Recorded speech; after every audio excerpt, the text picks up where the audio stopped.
আপনি যদি জিন বা তাবিজ কবজের সমস্যায় ভুগে থাকেন তাহলে এমন একজন অভিজ্ঞ রাকিকে দেখাতে পারেন যিনি সুদীর্ঘ কর্মজীবনে শাইখুল হাদিস আল্লামা আজিজুল হক রহমতুল্লাহি আলাইহির পরিবার, নানুপুরের পীর সাহেবের পরিবার, কিশোরগঞ্জের আনোয়ার শাহ রহমতুল্লাহি আলাইহির পরিবারকে চিকিৎসা দিয়েছেন। এমনকি করাচির হজরত নামে প্রসিদ্ধ পাকিস্তানের হাকিম আখতার রহমতুল্লাহি আলাই নিজের খলিফা পাঠিয়ে তার কাছ থেকে চিকিৎসা নিয়েছেন। বলছিলাম রাজধানীর ডেমরা স্টাফ কোয়ার্টারের মুফতি নাসরুল্লাহ হুজুরের কথা।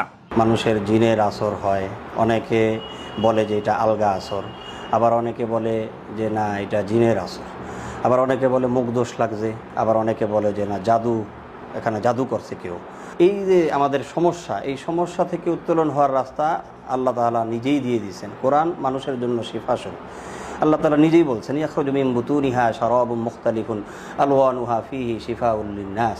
বর্তমানে বহু মানুষ দুষ্ট জিন আর তাবিজ কবজের যন্ত্রণায় কঠিন সময় পার করছেন। কাউকে জিন নিজেই সমস্যা করছে, কাউকে আবার শত্রুরা জিন বা তাবিজের মাধ্যমে ক্ষতিগ্রস্ত করছে। এমতাবস্থায় জিনের সমস্যার চাইতেও বড় সমস্যা হচ্ছে ভালো রাকি খুঁজে পাওয়া, যিনি সম্পূর্ণ শরিয়াসম্মতভাবে জিন, তাবিজ, বদনজর ইত্যাদির চিকিৎসা করে থাকেন। আমরা যারা সঠিকভাবে কুরআনিকভাবে তাদবির করতে চাই, আমাদের সমস্যার সমাধান করতে চাই, আমরা নাসরুল্লাহ হুজুরের সাথে সাক্ষাৎ করব। ওনার কাছ থেকে অনেকে এরকম ব্যবস্থাপনা নিয়ে অনেক উপকৃত হয়েছেন। প্রিয় হুজুর জনাব নাসরুল্লাহ হুজুরের কথা বলবো। তিনি অত্যন্ত সফলতার সাথে, সুনামের সাথে দেশ বিদেশে রুকিয়া এবং তদবির করে যাচ্ছেন এবং তার এই তদবিরে অনেক দূর দূরান্তের মানুষ আলহামদুলিল্লাহ আল্লাহর মেহেরবানিতে সুস্থ হয়েছে। রাজধানীর ডেমরা স্টাফ কোয়ার্টার এলাকায় মানুষের সাথে কথা বলে জানা গেল নাসরুল্লাহ হুজুর দীর্ঘদিন যাবৎ জিন, তাবিজ, বানটোনা, জাদু, কবজ ইত্যাদি বিষয়ে কাজ করে যাচ্ছেন। কর্মজীবনের সুদীর্ঘ অভিজ্ঞতা আর দক্ষতার মাধ্যমে মানুষেরও ব্যাপক আস্থা তিনি অর্জন করেছেন। নাসরুল্লাহ হুজুরকে আমি দীর্ঘ 30 থেকে 35 বছর ধরে চিনি।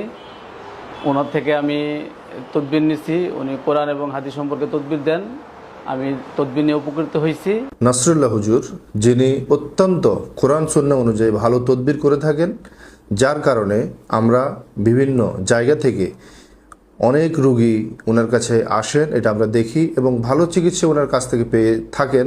জিনের সমস্যা একটি বাস্তব বিষয়, কাজেই সমস্যা দেখা দিলে ঘরে বসে থাকা যেমন ঠিক নয়, তদ্রূপ প্রতারক, কবিরাজ বা কুফরি করে এমন ব্যক্তিদের কাছে গেলে ঈমান হারা হওয়ারও শঙ্কা থাকে। অতএব নাসরুল্লাহ হুজুরদের মতো এমন আলেমদের কাছেই যাওয়া দরকার, যারা শরিয়াসম্মতভাবে দীর্ঘদিন যাবৎ কাজ করে যাচ্ছেন এবং যাদের মাধ্যমে হাজারো মানুষ উপকৃত হচ্ছেন। আমার ভাগ্নির বিয়ার জন্য আমরা অনেক জায়গায় ঘোরাঘুরি করি, অনেক জায়গায় তদবির নেই, নেওয়ার পরে কোনো জায়গায় কোনো ফল পাচ্ছিলাম না। সেই জন্য আমরা নাসরুল্লাহ হুজুরের কাছে আসি। আসার পরে ওনার এই তদবিরে আমরা উপকৃত হই। আলহামদুলিল্লাহ আমার ভাগ্নির বিয়ের সাথে সম্পন্ন হয়ে যায়। নাসরুল্লাহ হুজুরের কাছে আসার পরে আমি আমার একটা তাবিজ নেওয়ার পরে হুজুরের কাছে আমার সমস্যার সমাধান হয়েছে। নাসরুল্লাহ হুজুরের কাছে এখান থেকে আমি একটা তাবিজ নিয়েছি, নিয়ে আমার অনেক উপকার হয়েছে। যারা বহু দূর দূরান্ত থেকে আমার সাথে যোগাযোগ করে, আমি প্রথম পর্যায়ে তাদের জন্য আমল দিয়ে থাকি। আমলগুলো দিয়ে থাকি, তাদেরকে নির্দিষ্ট একটা সময় দিয়ে দিই, নির্দিষ্ট একটা সময়ের মধ্যে তদবিরগুলো করতে হয়। নাসরুল্লাহ হুজুর জানিয়েছেন দূর থেকে এবং সরাসরি চেম্বারে উপস্থিত হয়ে দুভাবেই চিকিৎসা গ্রহণ করা যেতে পারে। তবে রোগীর অবস্থা জটিল হলে তাকে সাধারণত চেম্বারে নিয়ে আসতে বলা হয়। স্ক্রিনে দেওয়া নম্বরে যোগাযোগ করে বা কমেন্টে দেওয়া ঠিকানার মাধ্যমে আপনি নাসরুল্লাহ হুজুরকে সরাসরি দেখাতে পারবেন ইনশাআল্লাহ।